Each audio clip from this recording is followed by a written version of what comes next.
इससे नुकसान क्या क्या होता है? मेरे लाइफ में बहुत सारे प्रॉब्लम है। सभी लोग यही कहते हैं, आर्थिक, मानसिक, शारीरिक। कालसर्प यह जो दोष है, अगर किसी के पत्रिका में लगता है तो आपके परिवार में भी लोगों को शारीरिक कष्ट हो सकता है। सागर जी, वो उज्जैन में भी मैंने सुना है, बहुत सारी जगह मैंने सुना है कालसर्प पूजा करवाते हैं, लेकिन नहीं, ये सबसे बड़ा भ्रम है, इसको दूर करिए। तो कालसर्प की पूजा बिल्कुल पूर्ण स्वरूप से बंद है, ना कभी हुई है, ना कभी होगी।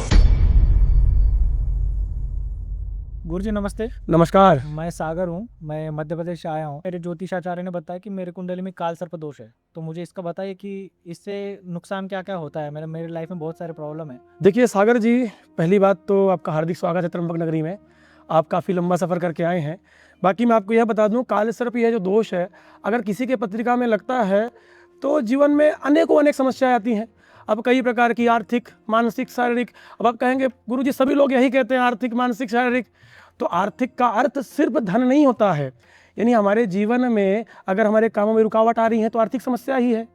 शारीरिक आपको ही नहीं, और एक बात बता दूं, कालसर्प अगर लगा है तो आपके परिवार में भी लोगों को शारीरिक कष्ट हो सकता है। सागर जी, और जो भी आप बिजनेस, व्यापार जो भी करते होंगे, आप ट्राई तो काफ़ी कर रहे हैं लेकिन उसका लाभ नहीं मिलता।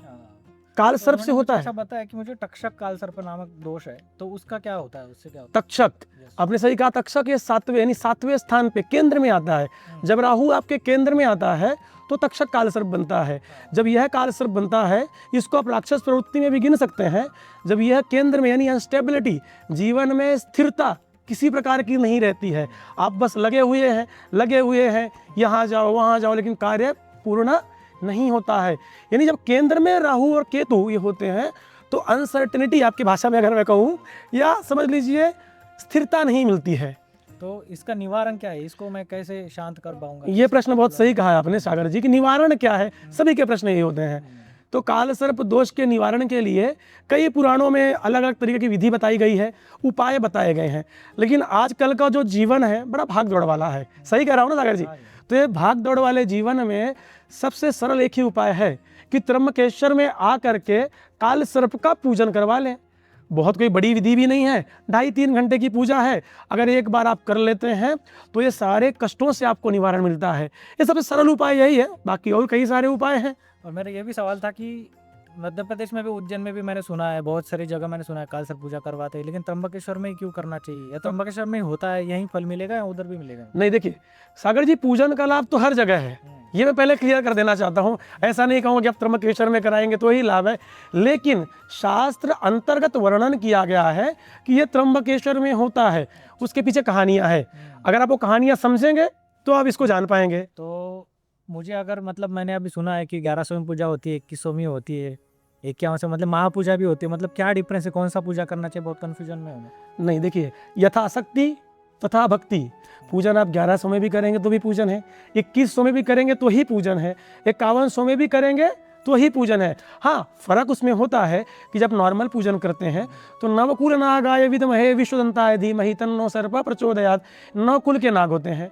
महापूजा करते हैं तो उसमें 36, यानी कलयुग में हर चीज़ 4 गुना होनी चाहिए, तो उसमें 4 गुना नाग लगाए जाते हैं ताकि थोड़ा इफेक्ट जल्दी मिले, ये मान्यता है।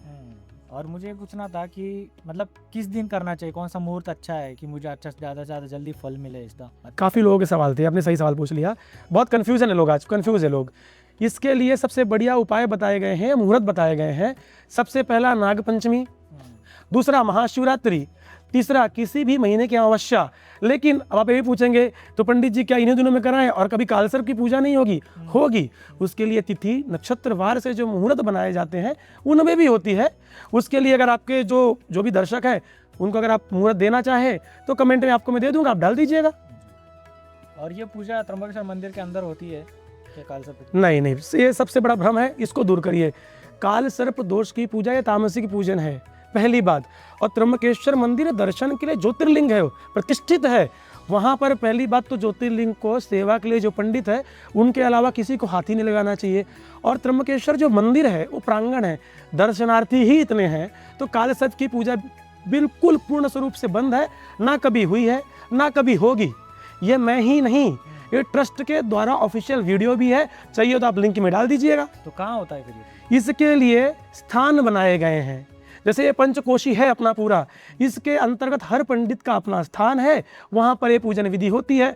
कुछ लोग आश्रम में करते हैं और कुछ लोगों के अपने धर्मशालाएं हैं, वहाँ पर ये पूजन विधि होती है। और अगर त्र्यंबकेश्वर में मुझे काल सर्प पूजा करना है तो यहाँ पे कैसे पहुँचे? मैं अगर नासिक रोड उतरता हूँ रेलवे स्टेशन से। मैं बता दे रहा हूँ सागर जी, अगर आप नासिक रोड उतर जाते हैं तो वहाँ से आपको बस मिलती है 70 रुपये में। ये भी बता देता हूँ कि 70 रुपये में, 70 रुपये देंगे आपको, त्र्यंबकेश्वर मंदिर के सामने आपको कौन सी छोड़, बस में बैठना? वो भी बता दे रहा हूँ, सब बता दे रहा हूँ। 70 रुपये में जो आपको बस मिलेगी उसका नंबर है 245, डायरेक्ट नासिक रोड से त्र्यंबकेश्वर आएगी। आप जब यहाँ पर आते हैं तो अगर आप बात करके आते हैं तो आपको ऑलरेडी एड्रेस आपके पास होता है, बात करके नहीं आते हैं तो आप फ़ोन कर सकते हैं, आपको बता दिया जाएगा कहाँ पर आना है, वहाँ पर आप आइए, स्नान ध्यान करिए, पूजन करवाइए।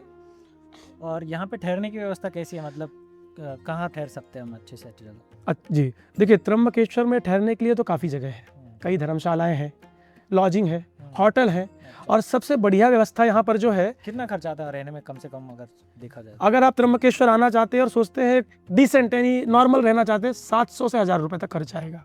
और मुझे जब पूजा करवानी तो घर से कुछ लाना है साथ में? हाँ, आप घर से बिल्कुल लाना पड़ेगा। अगर आप पूजन करवाना चाहते हैं तो घर से वस्त्र लाने पड़ेंगे, जो वस्त्र आप पूजन में पहनकर बैठते हैं, पूजा के बाद छोड़ना होता है। अगर लाएंगे तो बढ़िया है, नहीं तो यहाँ पर मार्केट में भी 200-250 में मिल जाएगा। लेकिन आते वक्त ध्यान रखें, जो वस्त्र हैं काले, नीले और हरे कलर के ना हो। अच्छा जी, ये मेन है। और कितना समय लगता है पूजा में? अगर आप पूजन की बात करूं तो एक बढ़िया से पूजा करवाते हैं, महापूजा करवाते हैं, कोई भी पूजा करवाते हैं, 2.5 से 3 घंटे का समय तो देना पड़ेगा। और कब शुरू होती है पूजा, कौन से समय? सवाल बहुत सही किया, कब शुरू होती है? तो पूजन कर्म जिस दिन मुहूर्त होता है तो पहला प्रथम प्रहर यानी सुबह से लेकर शाम को 5:30 से पहले, इस बीच में कभी भी कर सकते हैं, पूरा दिन उसका मुहूर्त होता है। पहली बात तो ये बता दूं, अगर अग्नि का वास है तो काल सर्प का पूजन होगा। अच्छा जी, तो गुरु जी धन्यवाद आपकी जानकारी के लिए। आपका नाम बता दीजिए। तो सागर जी, मैं पंडित विद्यानंद शास्त्री, अच्छा त्र्यंबकेश्वर तीर्थ स्थान से, यहाँ पर अपना पूजन पाठ का चलता है।